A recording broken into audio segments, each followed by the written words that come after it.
The ritual pen scratched her name into the Forbidden Archives ledger before she had even crossed the threshold, and Sera felt the ink enter her skin like a brand.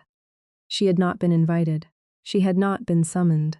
She had come because her mother's handwriting was on a folded paper she'd found tucked beneath the cold altar stone, 3 days after the pack declared Elena Voss dead, and the handwriting said one word: look. Sera's palms were bleeding. She realized it distantly, the way you realize rain has soaked through your coat. Too late to matter, the damage already settled into the bone. She had pressed her hands against the archive's iron gate to force it open, and the gate had answered with teeth, 2 rows of serrated iron petals folded inward along the latch that only opened from the inside. She was not supposed to be able to open it at all. The archivist had told her so, 4 months ago, when she had first asked about her mother's records. The gate responds only to a keeper's blood. You are not a keeper, but the gate had opened. The blood on her palms had stopped burning and started singing, a low harmonic in the meat of her hands that she could feel in her back teeth. And the archive's interior breathed out at her. Cold stone and dried wolfsbane and old paper, and something beneath all of it, something she had no name for except old. Old and listening, Sera stepped inside. She was 31 years old, unmated by choice or by curse depending on who you asked.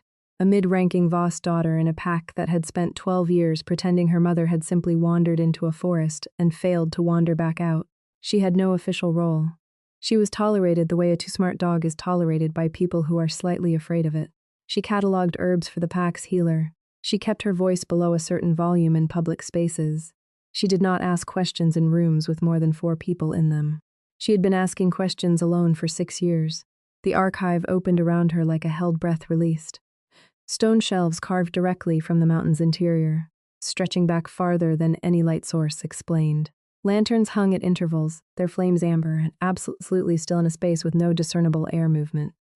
The ledger on its podium near the entrance was still open to the page with her name. She looked at it again. The ink was dry. Her name was written in the same hand that had written every entry above it, neat, institutional, impersonal. Sera Voss, witnessed, bound. She did not know what bound meant in this context. She intended to find out. She moved deeper into the archive, her bleeding hands leaving ghost print smears on the air that she felt more than saw. The shelves held boxes, scrolls, bound books with no titles on their spines, glass jars with contents she couldn't identify in amber suspension. Everything was organized, she realized slowly. Not alphabetically, not chronologically, organized by something else, some logic she was working to read, and then she understood. Organized by name. Pack names. Each family had its own section, extending back through generations, and the organization within each family section moved inward by severity. The closer to the mountain's heart, the worse the thing recorded. The Voss section was deep. She walked toward it, following the logic of the shelves, and stopped. There was already someone in the Voss section. He was tall, broad-shouldered, wearing the plain dark clothing of someone who did not need insignia to communicate authority. His back was to her. He was reading, a bound volume open in his hands, and he was reading with the particular stillness of someone who has found the thing they came looking for and is deciding what to do with it. Sera recognized the set of his shoulders before she saw his face. Alpha King Darian Cole. She had seen him 23 times since he had become Alpha King 11 years ago. She had counted. Not because she was infatuated, though at 16 she had been, briefly, with the kind of desperate clarity that young women feel before they understand what clarity costs, but because after her mother's death she had begun tracking everyone with proximity to the archive, and Darian Cole visited the Forbidden Archive more often than any Alpha King in recorded pack history. The pack's official record said the archive had not been opened in 4 years. The pack's official record was wrong about a number of things. He turned. His eyes went to her bleeding hands first, then her face, and what moved across his expression was not surprise. It was something colder and more dangerous than surprise. Recognition. Sera Voss, he said, not a greeting, a categorization. Alpha King. She did not bow. She'd stopped bowing to people who lied to her. You're reading my family's records. I am. He did not close the book. The archive breathed around them both. The amber lantern flames did not move. Why? She asked. He looked at her for a long moment, the kind of look that takes inventory, that calculates, that weighs the cost of honesty against the cost of a lie and decides neither is acceptable. And then he set the book down on the shelf and said, because someone in this archive has been altering them, and I need to know who. He had not answered her question. He had answered a different question, one she hadn't asked yet. and the fact that he knew which question she was actually building toward was more frightening than anything the archive had done to her hands. She looked at the book he had set down. The title was not on the spine. She looked at the cover and saw her mother's name. Her breathing changed. She looked back at him, and the old listening thing in the archive's stone walls seemed to lean in closer.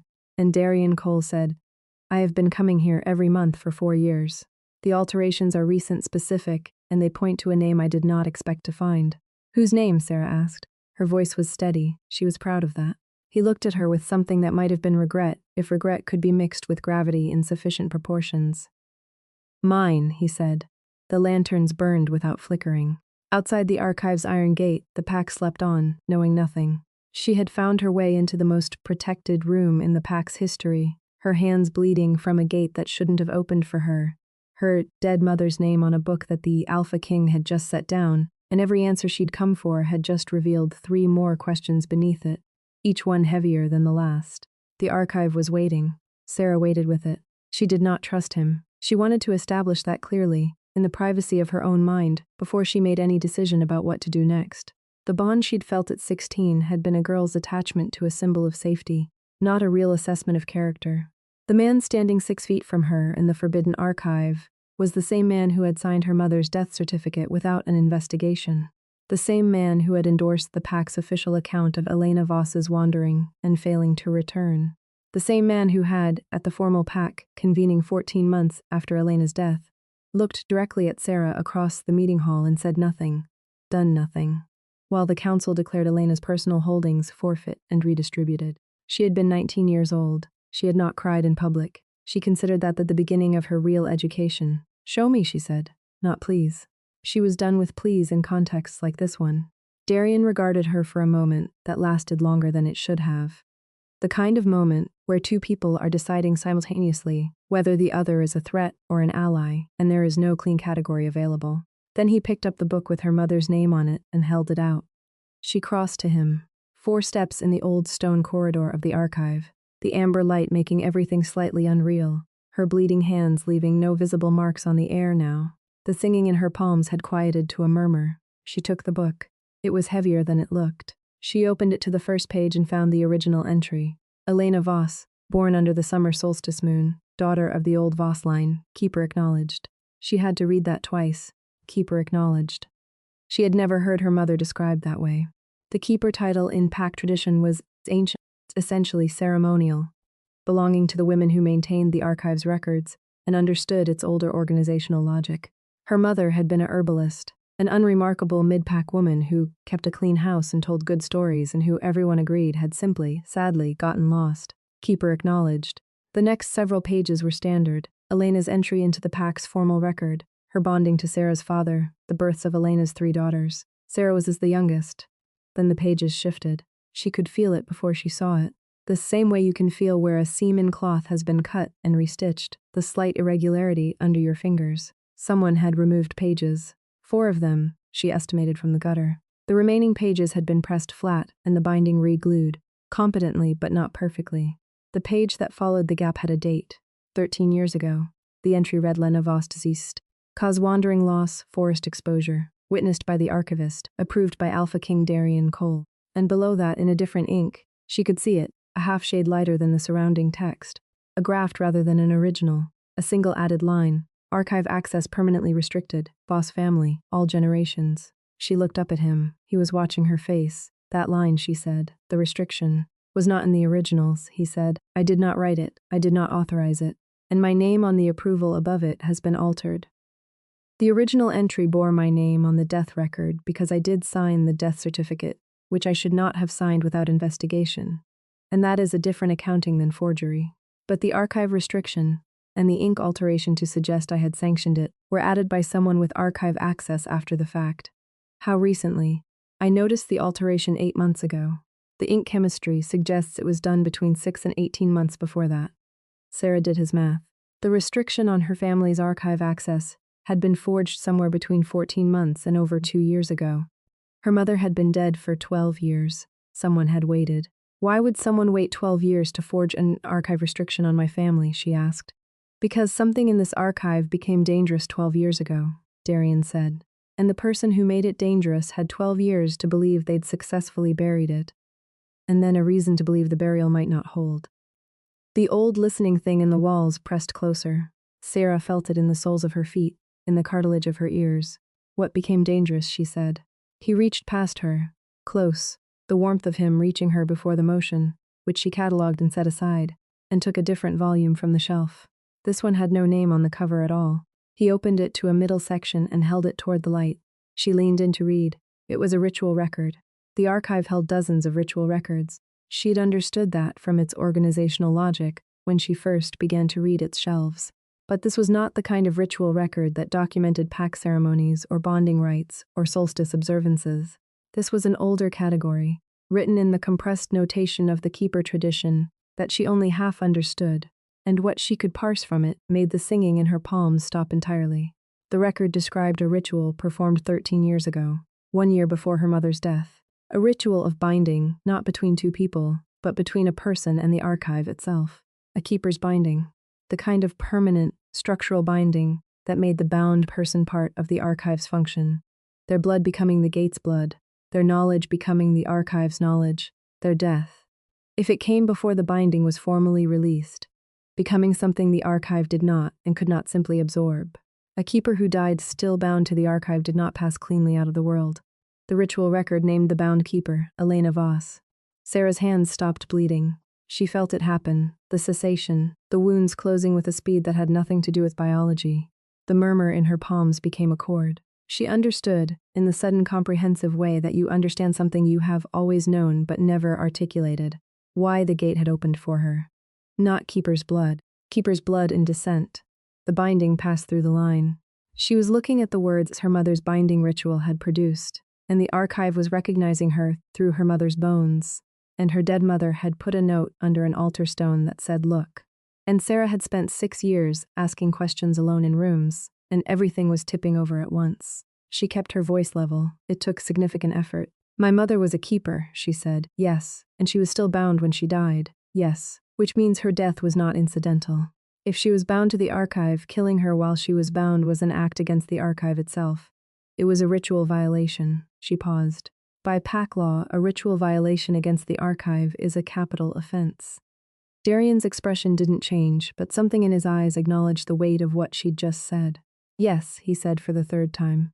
"And someone has been in here, altering records, specifically targeting my family's entries, specifically forging your approval of restrictions that would keep my family away from exactly this information." "Yes, so. Someone killed my mother, violated the archive's binding, and then spent more than a decade constructing an archive record that appears to implicate you as complicit." She set the book down carefully on the shelf beside her. Her hands were steady. She was very focused. "Someone who has archive access. Someone who knows enough about the keeper tradition to understand what the binding meant. Someone who had a reason to want my mother dead, and an equal reason to want you discredited if the killing were ever uncovered." The archive was silent around them. "There are 6 people in this pack with current archive access," Darian said, "including myself and the archivist." "The archivist told me the gate responds only to a keeper's blood," Sera said. 4 months ago, when I asked about my mother's records. Yes. He knew then. He knew what I was when he turned me away." Darian looked at her. His face held something complicated and serious, an expression she didn't have a ready category for, and he said, "The archivist has held his post for 20 years. He was here when your mother was bound. He was here when she died. He processed her death record. He witnessed the entry, the witness by line. She had read it without fully reading it. "It's him," she said, not a question. The architecture of the evidence was complete. "I believe so," Darian said, "but belief is not what the ritual violation law requires. It requires archive evidence. Specifically, it requires a keeper's testimony, or a keeper's reading of the archive's memory. The archive retains what happens within its walls, but only a keeper can access that retention. In the absence of a living bound keeper, the archive's memory is sealed." The chord in her palms became something else. Louder. Structural. She looked at him and he looked at her, and they both understood simultaneously what the archive had been doing since she crossed the threshold. She was not simply a daughter of a keeper. The gate had opened for her. The archive had written her name in the ledger. The binding had passed through the line, and it had been waiting, dormant, sealed within her blood for 31 years, waiting for a Voss to cross the threshold, because the binding had no provision for death. It only had provision for dissent. Elena Voss's binding had not ended with Elena's death. It had skipped a generation and settled, quietly, catastrophically, into her youngest daughter. Sera said nothing for a long moment. She was taking accurate inventory of what this meant, and she was not going to do that inventory badly out of haste or shock. She was a keeper. She had been one, technically, structurally, since the moment of her birth, dormant only because the binding required activation by archive entry. She had just activated it. Her hands had stopped bleeding because the gate's teeth recognized what they had drawn and had stopped needing to test it. The archive's memory was no longer sealed. She could read it. She could produce the testimony that would make the archivist's forgery into a capital case. She said quietly and with great precision, "He is going to know I've been in here. If the ledger recorded my name, he'll see it the next time he opens it." "Yes," Darian said. There was urgency under the word now. "He maintains the ledger as part of his regular duties. He comes to the archive 3 mornings a week. What day is today?" "Tuesday." "He comes Wednesday mornings," she said. She'd learned his schedule in the 2nd month of watching archive access patterns. "That gives me until dawn." Something moved across Darian's face.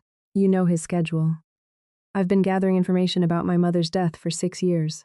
She looked at him steadily. "I want to ask you something directly, and I want a direct answer." "Ask." "When you signed her death certificate, 12 years ago, did you know she was a keeper?" The pause was 3 seconds long, and she counted everyone. "No," he said. "I did not know the keeper tradition was active or that Elena Voss had been bound. The keeper records were not in the main archive at the time I inherited the Alpha King position. They had been moved, I now believe by the archivist, to this deeper section before my father passed the title. What I knew was that Elena Voss had been found dead in the forest, and that the Pack Council and the archivist both presented consistent accounts of wandering loss. And I signed the certificate because I was 23 years old and I trusted the people around me to tell me the truth." She heard every word. She tested each one against the architecture of what she already knew. It was consistent. It matched. It didn't exonerate him of the failure to investigate, and he hadn't tried to claim it did, and that specific absence of self-exoneration was what made her believe him. "All right," she said. "Then here is what's going to happen." She turned back to the shelves. The archive was hers. She could feel it. Not in an abstract or metaphorical sense, but in the direct, structural, property of blood sense that the binding created. The archive was a tool her mother had been using, was still using in the only way available to dead mothers, and it was now in Sera's hands and she intended to use it properly. She began to work. The archive's memory was not like human memory, not a sequence of events in narrative order, not images and sounds arranged by time. It was more like a mineral record, like strata in stone, layered and fixed, each event sealed into the material of the place where it had occurred. She reached for it the way the archive seemed to want her to reach for it, with her palms flat against the cold shelf stone, with the cord singing through her hands, and the archive answered. What came back was not clean or comfortable. She saw the archivist, Torben Hale, 47 years old, 17 years in this post when her mother died, standing in this room, 13 years and 2 months ago. She saw him standing at the keeper's bonding altar, which was a stone table in the deepest part of the archive that she had not yet reached, and she saw her mother at the altar, and she saw the ritual. She felt it in her blood rather than watched it with her eyes. She could not see the archivist's face clearly. The archive's memory preserved action more than expression, but she could feel his intention, and his intention was not neutral. He had performed the keeper's binding on Elena Voss. He had performed it correctly, completely, validly, and he had done it while already planning what would come after. The archive's memory was not merely visual. It held chemical records, biological records, the record of magic that had passed through its spaces. She felt the moment he had begun the planning, not as thought but as intent registered in the archive stone, the weight of deliberate malice entering a space that recorded weight. The archivist had bound Elena Voss to the archive, and then, 1 year later, had killed her, because a bound keeper had access to everything the archive held, including things the archivist had already been doing, quietly, consistently, across years, that could not survive a keeper's scrutiny. She was almost afraid to look at what those things were. She looked. The archive held 22 years of Torben Hale's archive access records, the organized logic of the shelves that she had read on entry as family section, severity increasing toward center. She had been right. That was the surface logic. But beneath it was another layer, a second organizational principle she had felt but not named. The archive also organized by the archivist's alterations. Every record he had touched sat in a slightly different relationship to the stone than the records he had left alone, and the mineral memory knew the difference. She began reading the alterations. Names, 23 names across 17 family lines, records of death that had been altered after the fact, records of pact violations that had been quietly removed, records of bonding ceremonies that had been backdated, records of inheritance that had been adjusted. Not all of them were dramatic. Some were small. A minor debt forgiven in the record without pact council approval, a hunting violation erased from a family's ledger, a border crossing recorded as sanctioned when it had not been. But some were not small. 3 deaths in pact records that had been altered from murder to accident, 2 inheritance claims that had been fraudulently reassigned to families with deeper pockets and better political connections, 1 old bonding record altered to show a legitimate pact bonding that had in fact been refused, a refused bonding that would have had enormous ramifications for the current structure of power in the council's upper tier if it were known. 22 years of quiet, comprehensive corruption. He had bound her mother to the archives specifically because her mother had noticed. Sera Voss had been coming to the archive in her private capacity as an herbalist, requesting access to old medicinal records. A completely unremarkable reason for a pack herbalist to be in a research archive, and she had noticed the slight strata difference in touched versus untouched records, the mineral wrongness of altered stone. She had been born with the keeper's sensitivity, and she had not known it, not formally, but she had noticed what she noticed, and she had brought her noticing to the archivist. Sera could see what her mother had not. She had trusted him. Sera Voss had brought her concern to the man she should not have brought it to, because he was the archivist, the keeper of the archive's integrity, the person designated to investigate and correct exactly this kind of problem. He had said, "You have a remarkable sensitivity. It is the keeper gift. Let me show you what that means." He had shown her, over 6 months with genuine instruction, what the keeper tradition was and what the binding could do. He had won her trust completely. And then he had bound her to the archive, and the next day he had gone to the council and said that Sera Voss had been wandering, that she had spoken of hearing things in the forest that called to her, that the women of the Voss line had a fragility that had been noted before. He had built his alibi from the inside of her trust. Sera's throat felt very tight. She was standing with her hands on cold archive stone, and she was watching her mother's last year rendered in mineral memory, and the tightness in her throat was grief and fury, running alongside each other with nowhere to discharge. She did not discharge it. She kept working. She needed the archive's testimony in a form that pack law would recognize. She needed it documented, sealed, and witnessed. The ritual violation law was specific on this. A keeper's testimony carried full evidentiary weight in pack council proceedings, and that testimony could be given in written form if the keeper bound their signature to the archive record, their blood serving as the binding agent of authentication. The process was essentially another small ritual, the kind the archive was built for. She had the manual knowledge of it. It had come with the activation of the binding, a cargo of procedural memory she was still sorting through. And she had her blood. The gate had already confirmed that. She turned to the book with her mother's name. She took it to the ledger podium near the entrance, where the archive's light was strongest and its connection to the outside pack most direct. The ledger was the archive's public face, the place where pack council proceedings could access archive evidence without entering the archive itself. She opened her mother's book to the altered ink restriction line. She pressed her palm against it. The singing in her hands became a declaration. The alteration lifted. She watched it happen. The forged ink rose from the page like heat from summer stone, shimmered and dispersed. The original record underneath emerged clean and clear. Her mother's entry, full and unaltered, including the keeper-acknowledged notation, including the ritual binding record, now accessible in the main ledger rather than sealed in the deep shelves, including because the archive's memory was now flowing through Sera's hands into the permanent record.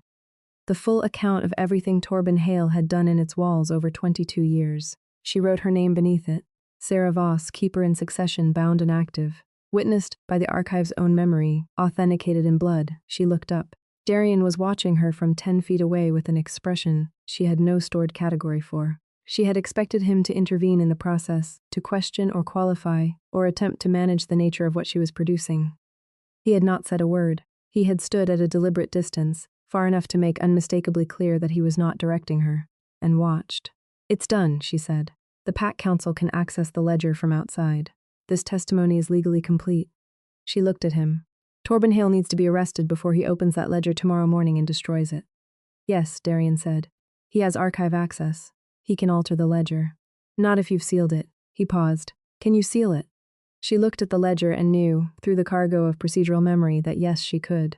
The keeper's closing seal was the archive's highest protection. It required a living, bound keeper's handprint to break. No one without keeper blood could open a sealed ledger, even the Alpha King, even the archivist. She had not thought about that implication until this moment. If she sealed the ledger, it became hers, only hers. Darian Cole's access to the archive's records, to every Pack family's private histories, to every secret in these stone shelves, all of it would be contingent on her willingness to open it.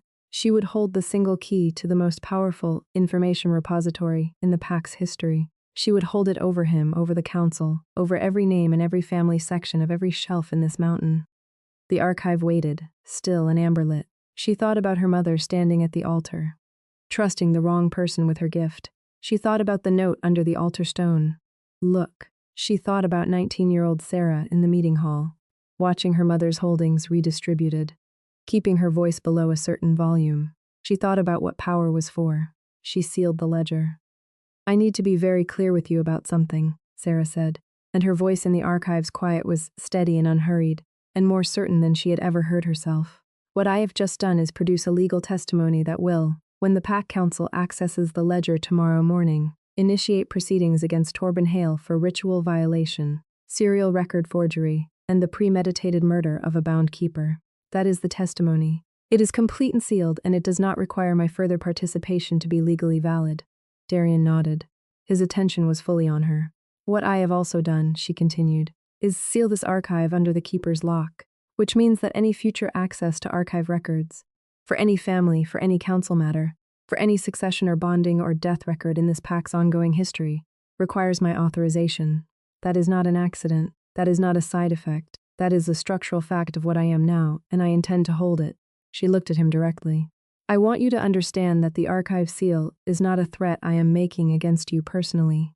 I am telling you plainly what the situation is, so that there is no ambiguity between us. He said nothing for a moment. Then, you have every right to hold it. I know, she said. I am not asking your permission. I am informing you of the facts. Something shifted in his expression. It was not submission, and it was not aggression. It was closer to what she imagined was felt when someone produces a thing exactly as it should be produced, and the only honest response is recognition. What will you do? He said. I will be keeper, she said. Actually, not ceremonially. I will review every altered record this archive holds, and I will determine what corrections are owed to which families. That is 23 names and 17 family lines, and some of those corrections will be significant and politically uncomfortable. I will not be making them quietly. The council will need to be involved in the remediation process, and I will be present at every session. She paused. I will also be reviewing the process by which Alpha Kings are briefed on the Keeper tradition when they inherit the title, because you are not the first Asag Ala King to sign a document in ignorance, and I intend to make you the last. He absorbed that. And the archive itself, he said, stays sealed to unauthorized access, she said, which is everyone except me and anyone I formally designate. I will designate deputies in time. I will need them for a project this large, but they will be my designees, not the council's, not yours. She watched him decide whether this was an acceptable structure. She was not, in fact, waiting for his decision. The structure was already in place, sealed in the ledger, independent of his acceptance. But she was watching to understand what kind of man he was when power was taken cleanly from him, not by force, but by the undeniable logic of what she was. He said, that is how it should have been for 20 years. The Keeper's authority was always meant to be independent of the Alpha's oversight. The archivist's corruption was partly possible because that independence had been eroded. He paused. I did not erode it deliberately, but I inherited the erosion and I did not correct it. That is also a thing I owe this pack. She nodded. Accepted. Not forgiveness. An accurate accounting. There is one more thing I need to say to you, and then we are done here for tonight, she said. He waited. The death certificate, she said. My mother's. You signed it without investigation. You were 23 and you trusted people who lied to you. I understand that. But the effect of your signature on my family's life for the past 12 years has been real. My mother is dead. Her holdings were redistributed. Her daughters were left mid-rank, in a pack that was instructed to consider her an embarrassment. I have spent 6 years gathering information in rooms where I kept my voice below a certain volume. She looked at him steadily, without venom and without flinching.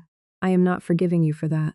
Forgiving it would suggest it was an understandable mistake I am generously releasing you from. I am instead telling you that I know the weight of it, and I am choosing to hold it as mine, not as a wound and not as leverage, but as information about who I am and what I have built in the absence of what should have been provided to me. The archive was very quiet. The amber flames burned without flicker. Darian Cole looked at her for a long time. That is more than I deserve, he said finally, and exactly what I deserve to hear. Yes, she said. Both. She had not expected the next thing that happened, which was that the archive did something she had no procedural memory category for. The stone beneath her feet resonated.